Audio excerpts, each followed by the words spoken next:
Hello. Hello. Hello आज्ञा mister तपी Mishra ji आज्ञा ମୁଁ ଇତିଶ ପ୍ରଧାନ କହୁଥିଲି। ଗୋଟେ ସେକେଣ୍ଡ ସାଉଣ୍ଡ କମ କଲେ ପ୍ଲିଜ। ଗୋଟେ ସେକେଣ୍ଡ। ଓହ ମାମା ଗୋଟେ ସେକେଣ୍ଡ ଛାଡି 6 ସେକେଣ୍ଡ ଗୋଟେ ହେଇଗଲା। ସେକେଣ୍ଡ ଭାଇ ସାଉଣ୍ଡ କମ କରୁଛି। ହଁ ଭାଇ ନମସ୍କାର କୁହନ୍ତୁ। हेलो। ହଁ हाँ भाई कुहतु। ଆପଣ ମୋ ନାଁରେ ଗୋଟେ ଏଫଆଇଆର ଦେଇଛନ୍ତି ନୟାପଲ୍ଲୀ ଥାନାରେ। ଆପଣ ଇତିଶ ଭାଇ କହୁଛନ୍ତି? ହଁ ମୁଁ ଇତିଶ ଭାଇ ନୁହେଁ ଇତିଶ ପ୍ରଧାନ କହୁଛି। ହଁ ହଁ କୁହନ୍ତୁ। ମୋ ନାଁରେ ଏଫଆଇଆର ଦେଇଛନ୍ତି ଆପଣ? ନା ନା ନା ଆପଣଙ୍କ ନାଁରେ ଏଫଆଇଆର ଦେଇନି। ହୁଁ ଆପଣଙ୍କ ନାଁ ନେଇକି ଯୋଉ ଦି ଜଣ ପିଲା ମତେ କଲ୍ କରିକି ଧମକଉଥିଲେ ତାଙ୍କ ନାଁରେ ଦେଇଛି। ତମକୋଥିଲେ ତାଙ୍କ ନାଁ ଦେଇଛନ୍ତି, ମୋ ନାଁ ମେନସନ ଅଛି। ମେନସନ କଣ ଅଛି? ସେମାନେ ତାଙ୍କ ଯୋଉ ଷ୍ଟେଟମେଣ୍ଟ ଦେଇଛନ୍ତି ମୁଁ ମେନସନ ଏମିତି ଜାଣିନି ଅଛି। କିଏ କଣ କରିଛି ସେ ବିଷୟରେ ମୁଁ ଆଲୋଚନା କରିବାକୁ ଚାହୁଁନି। ଆପଣ ମତେ ଚିହ୍ନିଲେ କେମିତି? ମୁଁ ଆପଣଙ୍କୁ ଚିହ୍ନିନି। ଆପଣ ମତେ ମୁଁ ବି ଆପଣଙ୍କୁ ଚିହ୍ନିନି। ହଁ ଯେତେବେଳେ ହଁ ମୋର ସେ ଯୋଉ ବିପ୍ଳବ ପରିଡା ବୋଲି ଯୋଉ ପିଲାଟା ମୋ ସହିତ नो ତାର नो ଯାହା नो ଝଗଡା नो ଫଗଡା ମୁଁ କରୁଥିଲା। ଆପଣଙ୍କୁ ଫୋନ କରିଛି ଆଜ୍ଞା ଯେତେବେଳେ କିଏ ଝଗଡା କରିଥିଲା କଣ କରିଥିଲା ସେ ବିଷୟରେ ଆପଣ ମତେ ଫୋନ କରିନଥିଲେ। ଆପଣ ମୋ ନାଁ ନବା ପୂର୍ବରୁ ମୁଁ ଆପଣଙ୍କ ନାଁ ଜାଣିବି ନଥିଲେ ଭାଇ। ଶୁଣନ୍ତୁ ଆରେ ଶୁଣ, ମୁଁ ତୁମକୁ ବି ଚିହ୍ନି କି ଜାଣିନି। ଶୁଣ ୟାର ଶୁଣ, ତୁମେ ମୋ ନାଁରେ ଇତିଶ ପ୍ରଧାନ ପିଲା କହିକି ଇତିଶ ମାନ ଜାଣିନ। ଇତିଶ ମାନ ନାଁ କାହିଁ ଲେଖିଲ ତମ ଏଫଆଇଆର? ସେଇଟା କହୁଛି ପା। କାଲି ଯେତେବେଳେ ଆମର ଯିଏ ସେକେଣ୍ଡ ଅଫିସର ଥିଲେ ସେ ଥାନାରେ, ମୁଁ କହୁ ଥାନା ଫାନା ଆପଣ କାହିଁ ଆରେ ମୁଁ ଆପଣ ଏଇ ଶୁଣ ଆପଣ ଶୁଣିବେ ନା ମୋ କଥାଟା ପରେ। 2 ମିନିଟ୍ ଶୁଣିବା ପ୍ରଥମେ ଟିକେ ଶୁଣିଦେଲେ ତାପରେ ଆଉ ଆରାମସେ। ଆପଣ ଗୋଟେ ପୋଷ୍ଟ ଉପରେ ମୋର ଗୋଟେ ଫଟୋ ସେୟାର କରିଥିଲି ମୋ ପେଜ ରେ। ହଁ ଆପଣଙ୍କ ପେଜରେ ନୁହେଁ, ହଁ ଆଉ ଜଣଙ୍କ ପେଜରେ। ନା ନା ମୁଁ ଆରେ ମୋ ପେଜ ରେ ହିଁ ସେୟାର କରିଛି। ଆଚ୍ଛା ତାପରେ ସେ ସ୍କ୍ରିନଶଟ ବି ଆସିଲା। ହଁ ଜନପଦ ଗେଟ ରେ କଣ ଗାଞ୍ଜା ଆଉ ଡ୍ରଙ୍କର ସବୁ ଅଛନ୍ତି। ହୁଁ ସେଟା ମୁଁ ଆପଣଙ୍କୁ ଲେଖିନି। ସେ ଯୋଉ ପିଲାଟା ମୁଁ ମତେ ସେ ଗଞ୍ଜେଇ, ଫଟୋରେ ଅଛି। ଆପଣ ସେ ଫଟୋରେ ତ ଅଛନ୍ତି କିନ୍ତୁ ସେଥିରେ ଅର୍ପଣ ମିଶ୍ର କରିକି ଆପଣ ଯୋଉ ମତେ ପିଲାଟା ମତେ, ଚିହ୍ନିନାହାନ୍ତି ଜାଣିନାହାନ୍ତି ମୋ ବିଷୟରେ ବୋଧେ ଭାଇ ଯୋଉ ଜାଣିବାକୁ ପିଲା, ଚାହୁଁଛନ୍ତି କି? ମୁଁ ଆପଣଙ୍କୁ ଚିହ୍ନିଛି ବି ଜାଣିଛି ବି। ମୁଁ ଜାଣିଛି ଆପଣ ଛାତ୍ର କଂଗ୍ରେସର ପ୍ରେସିଡେଣ୍ଟ ଥିଲେ, ନା ଜାଣିଛି। ମେ ବି ଆପଣ ମୁଁ ଥରେ ଦିଥର ଦେଖା ବି ହେଇଛନ୍ତି। କୋଉଠି? ଏଇ ଯୋଉ ସଚିଜାନାଙ୍କ ଗେଷ୍ଟ ହାଉସ ରେ N3 ରେ। N3 ରେ ସଚିଜାନାଙ୍କ ଗେଷ୍ଟ ହାଉସ ରେ ଥରେ ଦିଥର ଦେଖା ବି ହେଇଛନ୍ତି। ଯେ ଜାଣିଛନ୍ତି ମୋ ନାଁ ହଁ ଲେଖିବା ପୂର୍ବରୁ ମତେ ଖୋଜିକି ମତେ ଶୁଣନ୍ତୁ ପଚାରିଲେନି କଣ? ଶୁଣନ୍ତୁ ଶୁଣନ୍ତୁ ଶୁଣନ୍ତୁ ଭାଇ। ମୁଁ ଆପଣଙ୍କ ନମ୍ବର ରାତିରେ କଲେକ୍ଟ କରିବା ପାଇଁ କିଛି ଜାଗାକୁ ଫୋନ ବୁଲେଇଲି। ମୁଁ ଜାଣିବା ପାଇଁ ଚାହୁଁଥିଲି ଯେ ଆପଣ ସତରେ କଣ ଏମାନେ ଆପଣଙ୍କ ନାଁ ୟୁଜ କରୁଛନ୍ତି, ସେଟା ସତ ନା ମିଛ। ତ ଯେହେତୁ ହେଇଯାଇଥିଲା ସେତେବେଳକୁ ରାତି 1, ମୁଁ ମୋ ତରଫରୁ ଯାହାକୁ ଫୋନ କରିଛି, ଲାଇକ ବୈଭବ ଚୌଧୁରୀ କୁ ଫୋନ କଲି। ସେ କହିଲେ ମୋ ପାଖରେ ମାନବ ନମ୍ବର ନାହିଁ। ଚୌଧୁରୀ ପୁଅ ତା ବାପା ନା କହୁଛି। ଚିହ୍ନି ପାଇଲ ନା? ଆଉ ଟିକେ ପୂର୍ବରୁ କହିଲେ ଚିହ୍ନି ପାଇଲେନି, ଇତିଶ କହୁଥିଲି। ହଁ ମୁଁ କହିଲି ହଁ ଭାଇ କୁହନ୍ତୁ ବୋଲି। ହଁ ହଁ କଣ ହେଇଛି ଘଟଣା ଭାଇ? ମୋ ନାଁ କାହିଁ ଏମିତି ଲେଖିଲ? ମୋ ଜନପଥ ନାଁ ଟା ବହୁତ କଷ୍ଟରେ ଦେଇଛି, ଷ୍ଟ୍ରଗଲ କରିଛି ସେ ଜାଗା ଉପରେ, କାହିଁ ଲେଖିଲେ ଏମିତି? ଜନପଥ ନା ନା ଭାଇ ଶୁଣନ୍ତୁ, ମୁଁ ଆପଣଙ୍କ ନାଁ ସେମିତି ଲେଖିନି। ଆପଣ ସେ କପିଟା ପଢିବେ, କପିରେ ଲେଖା ହେଇଛି। ମୋ ସ୍କ୍ରିନଶଟ ଗୁଡା ପଠେଇବି କି? ଟିକେ ରହିବେ। ହ୍ୱାଟ୍ସଆପ ନମ୍ବର ଏଇଟା କି ଆପଣଙ୍କର? ସବୁ ପଠେଇବି ଆପଣଙ୍କୁ, ମୋ ପାଖରେ ଯାହା ଅଛି। ପଠଉନାହାନ୍ତି। ଭାଇ ସିରିୟସଲି କାହିଁ କହୁଛି କହିଲେ, ମୁଁ କଣ ଆପଣଙ୍କ ନଜର ମୁଁ ତ ଜାଣିନି, ମୁଁ ଚିହ୍ନି ଆପଣଙ୍କୁ ଜାଣିନି ହେଲା। ସୋସିଆଲ ମିଡିଆ ଟା ପବ୍ଲିକ ଦେଖୁଛନ୍ତି। ଆମେ ପବ୍ଲିକ ରିଲେସନ ବାନ୍ଧିବା ପାଇଁ କି ଷ୍ଟ୍ରଗଲ କରୁଛୁ, କି କଷ୍ଟ କରୁଛୁ, ଲୋକ ସେବା କରୁଛୁ। ମୁଁ ଲୋକାଲ ଛୁଆ, ମୋ MLA କ୍ୟାଣ୍ଡିଡେଟ 2019 ର। ମୋ ନାଁରେ ସୋସିଆଲ ମିଡିଆରେ ଜିନିଷ ବାଜିଛି। ପ୍ଲିଜ,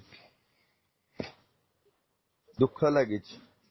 ମୁଁ ଦିନ ରାତି ଲୋକଙ୍କ ପାଇଁ ଖଟେ, ଲୋକଙ୍କ ସେବା କରେ, କିନ୍ତୁ ମୋ ପବ୍ଲିକ ଲାଇଫ ରେ ଲୋକଙ୍କ ସେବାରେ କାମ କରେ, କିନ୍ତୁ ମୋ ନା ୱାଇ ସେଟା ମତେ ଦୁଃଖ ଲାଗେ। ପ୍ରଫେସନ ଅଲଗା ଭାଇ। ଭାଇ ତୁମେ ହାଇଲାଇଟ ଲୋକଙ୍କୁ ଖୁସି କରେଇଛି କଳାକାର ଜଗତରେ, କିନ୍ତୁ ଭାଇ ଆମେ କାମ କରୁଛୁ ନା, ଆମେ ଲୋକଙ୍କର ଦୁଃଖରେ ସାଥ ଦେଇ କାମ କରୁଛୁ ହେଲା ଭାଇ। ଶୁଣ, ଯୁବକ ମାନଙ୍କୁ ଷ୍ଟୁଡେଣ୍ଟସ୍ ଟୁ ଆପଣ ଅଛନ୍ତି କୋଉଠି? ମୁଁ ଶହୀଦନଗର ଅଛି, ମୋ ଜାଗା ଶହୀଦନଗର, ଜନ୍ମ ଶହୀଦନଗର, ଶହୀଦନଗର ଯେ କୋଉଠି? ସେଇଠି ଭାଇ। ଆରେ ଭାଇ ଜାଗା ଟା କୁହନ୍ତୁ। ମୁଁ ଆପଣଙ୍କ ନାଁରେ ପଦୁଟିଏ କହିଛି କି ନା? ୱାଏ ମୋ ନା? ଆରେ ଏତେ ବଡ ସାହସ କଣ ପାଇଁ ଆପଣ କରିବାକୁ ଚେଷ୍ଟା କଲେ? ହଁ ମୁଁ ପା କହୁଛି, ଆପଣ ମତେ ଏପର୍ଯ୍ୟନ୍ତ ମୋ କଥା କହିବା ପାଇଁ ଦେଲେଣି କି? ଆପଣ ମତେ ଏପର୍ଯ୍ୟନ୍ତ ମୋ କଥା କହିବା ପାଇଁ ଦେଲେଣି କି? ଦେବି ସେତେବେଳେ, କାହିଁକି ନା ଆପଣ ପ୍ରଥମେ ସାହସ କରିଛନ୍ତି ମୋ ବିପକ୍ଷରେ ଯିବା ପାଇଁ। ମୁଁ ଆପଣଙ୍କ ଶୁଣାଇ କିଛି ବି ତୁମେ ମୋ ନାଁରେ ମୁଁ ଫଲ୍ସ କେସରେ ମୋ ଏବେ ଶୁଣନ୍ତୁ, ଏବେ ମତେ 2 ମିନିଟ୍ ଆପଣ ମତେ 2 ମିନିଟ୍ କହିବା ପାଇଁ ଦେବେ କି? କଣଟା ମତେ ଆପଣ 2 ମିନିଟ୍ କହିବା ପାଇଁ ଦେବେ କି? 200% ଦେବି ଭାଇ। ଆପଣ ମତେ ଆପଣ 2 ମିନିଟ୍ ମୋର ଦୁନିଆରେ କେହି ନାହାନ୍ତି ଭାଇ। ଗୋଟେ 2 ମିନିଟ୍ ଦେବି, ତା ପୂର୍ବରୁ କହିଦିଏ 2 ପଦ କଥା ଭାଇ।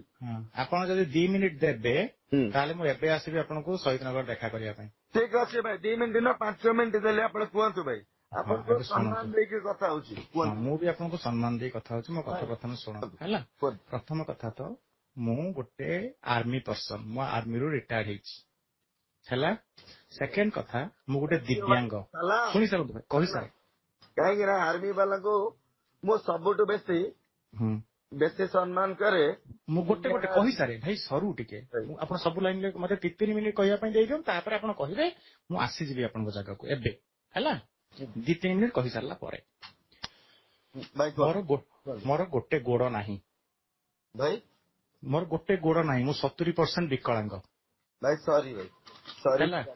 ଦିଟା ହେଇଗଲା ଭାଇ। ମୁଁ ପ୍ରଥମେ ହେଲା ମୁଁ ଗୋଟେ ଆର୍ମି ପର୍ସନ, ତାପରେ ହେଲା ମୁଁ ବ୍ୟାଟେଲ କାଜୁଆଲିଟି, ମାନେ ଯୁଦ୍ଧରେ ଯୋଉ ଲଢେଇରେ ଯୋଉ ଗୋଡ ହରାନ୍ତି, ମୁଁ ସେଇ କାଜୁଆଲିଟି। ଏଇଟା 2ଟା କଥା ସରିଲା। 3 ନମ୍ବର କଥା ଭାଇ, ମୁଁ ଛୋଟା ଗୋଡରେ 2017 ପଞ୍ଚାୟତ ନିର୍ବାଚନ ପଦ୍ମ ଚିହ୍ନରେ ଏଜ ଜିଲ୍ଲା ପରିଷଦ ଲଢି ସାରିଛି 41 ନମ୍ବର ଜୋନରେ ହେଲା। କନକବର୍ଦ୍ଧନ ସିଂହଦେଓ ସାର୍ ଯେତେବେଳେ ଏଠି ସଭାପତି ଥିଲେ, ଡିସିଏମ୍ ଅଛନ୍ତି ନା ଏବେ ତ ଉପମୁଖ୍ୟମନ୍ତ୍ରୀ ଅଛନ୍ତି। ଯେତେବେଳେ କନକବର୍ଦ୍ଧନ ସିଂହଦେଓ ସାର୍ ଏଠି ସଭାପତି ଥିଲେ ବିଜେପିର, ମୁଁ ବାଲେଶ୍ୱର ଜିଲ୍ଲାର ଉପସଭାପତି ଥିଲି ହେଲା ଭାଇ। ବଢିଆ କଥା କହିସାରେ। ଯେମିତି ଆପଣ ଗୋଟେ ନିରବିଚ୍ଛିନ୍ନ ଭାବେ ସେବା କରିଚାଲିଛନ୍ତି, ମୁଁ ସେଇଭଳିଆ ମୁଁ ଗୋଟେ ଏରିଆରେ କରୁଥିଲି। ମୁଁ ଛାଡିଦେଲି କଣ ପାଇଁ? ପ୍ରୋବ୍ଲେମ କଣ ହେଲା? ମୁଁ ଇଲେକ୍ସନ ଯୋଉ ରୁଟ୍ ଲେବୁଲ ପଲିଟିକ୍ସରେ ଯେହେତୁ ମୋ ଗୋଡ ଖରାପ, ମୁଁ ଏତେ ଡିଆଁକୁଦା କରିକି ବହୁତ ଜାଗା ଦୌଡି ପାରେନି, ଚାଲିପାରେନି, ମୋ ଗୋଡ ପେନ୍ ହୁଏ, ପୂଜ ବାହାରେ। ତ ମୁଁ ଲୋକଙ୍କ ସହିତ ମୁଁ କନେକ୍ଟିଂ କରିପାରୁନଥିଲି। ତ ମୁଁ ଭାବିଲି ମୁଁ ଶାନ୍ତିରେ ବସିବି, ମୁଁ ଆଉ ଖଟିବିନି, ମାନେ ଇଲେକ୍ସନରେ ମୁଁ ମାତିବିନି କି ମୁଁ ପଲିଟିକାଲ କିଛି ରଖିବିନି ହେଲା। ଏବେ ଶୁଣନ୍ତୁ ଗୋଟେ କଥା, ଇଲେକ୍ସନ ସମୟରେ ପୁରା ରୁଟ୍ ରୁ ଆସୁଛି, ସେଇଟା ମୁଁ ହଉଛି ଦେଖା ହେଇକି କଥା ହେଇଗଲେ ଭଲ ହବ ହେଲା। କାହିଁକି ନା ଟେଲିଫୋନରେ ଆପଣ ଇଏ କରିବେ, ହେଲା। ଦେଖା ହେଇକି କଥା ହବା ଭାଇ। ଠିକ କି କେତେ ସମୟ ଅଛନ୍ତି? ମୁଁ ଆସୁଛି। ମୋର ସେତିକି ଗଟ୍ସ ଅଛି, ଜୀବନ ଦେଇଦେବେ ଭାଇ। ମୋର ସେତିକି ଗଟ୍ସ ଅଛି ଆପଣଙ୍କ ଜାଗାକୁ ବର୍ତ୍ତମାନ ଆସିବା ପାଇଁ। ଭାଇ ମୁଁ ନାହିଁ ଇନଭଲ୍ଭ ସେ ବିଷୟରେ। ମୁଁ କଣ କହିଲି? 3 ଦିନ ହେଲାଣି କାଳୀ ପୂଜା ବୁଲୁଛି ଭଦ୍ରକ। ମୁଁ ଆପଣଙ୍କ ନାଁ ନେଇନାହିଁ। ମୁଁ କହିଲି ମତେ ଇତୀଶ ପ୍ରଧାନଙ୍କ ପିଲା ଆମର କଣ କରିବ, ଆପଣ ଆସିବେ ନା ମୁଁ ଯିବି? ସାମ୍ନା ସାମ୍ନି କଥା ହବା। ଆସନ୍ତୁ, ଆପଣ ମତେ ଲୋକେସନ ଦିଅନ୍ତୁ, ମୁଁ ଆସୁଛି 10 ମିନିଟରେ। ଓକେ ବ୍ରୋ, ଆସନ୍ତୁ। କେତେ ଜଣ ଅଛନ୍ତି ଆପଣ? ଭାଇ ଏକୁଟିଆ ଅଛି, ଆପଣ ଭାବିକି ଆସନ୍ତୁ। ନା ଆପଣ ଯଦି 10 ଜଣ ଥିବେ ବି ମୁଁ ଆସିବି। ମୋ ସେ କଲିଜା ମତେ ଦେଇଛି, ସରକାର ମତେ ସେତିକି କଲିଜା ଦେଇଛି। ମୁଁ ଆର୍ମି ପିଲା, ମୁଁ ଏମିତି କାହା ଇଏରେ ମିତା ଟିକେ ଖାଲି ଗେଟ୍ ଟା ଖୋଲ, ମୁଁ ଏଇଠୁ ଟିକେ ଆସେ, ଇତୀଶ ପ୍ରଧାନ ଭାଇଙ୍କୁ ଦେଖା କରିକି ଆସୁଛି ଏଠି ଜଷ୍ଟ। ଭାଇ ଆପଣ ଯୋଉଠି କହୁଛିବେ ମୁଁ ଯାଇକି ପହଞ୍ଚି, ଶୁଣନ୍ତୁ ବ୍ରଦର, ଥାନାକୁ ଆସନ୍ତୁ, ମୁଁ ଯାଉଛି ସେଇଠିକି ହେଲା, ବସିକି କଥା ହବା। ଶହୀଦନଗର ଥାନାକୁ ଆସନ୍ତୁ, ସେ ଜାଗା ପହଞ୍ଚିଲେ ମତେ କଲ୍ କରିବେ, ମୁଁ ପହଞ୍ଚିବି ଥାନାରେ। ଆରେ ମୁଁ ହାଫ ପ୍ୟାଣ୍ଟ ରେ ଅଛି। ଆରେ ଭାଇ ମୁଁ ହାଫ ପ୍ୟାଣ୍ଟ ପିନ୍ଧିଛି। ଆରେ ଭାଇ ପୁଅ ଆରେ ଭାଇ ମୁଁ ଘରେ ଗଲେ ବି ହାଫ ପ୍ୟାଣ୍ଟ ପିନ୍ଧେ ହେଲା। ହଉ ଠିକ ଅଛି, ଆସନ୍ତୁ, ମୁଁ 5 ମିନିଟରେ ପହଞ୍ଚୁଛି, ଆସନ୍ତୁ। ଓକେ ବାବୁ, ଆସନ୍ତୁ। ମୋ ବଡ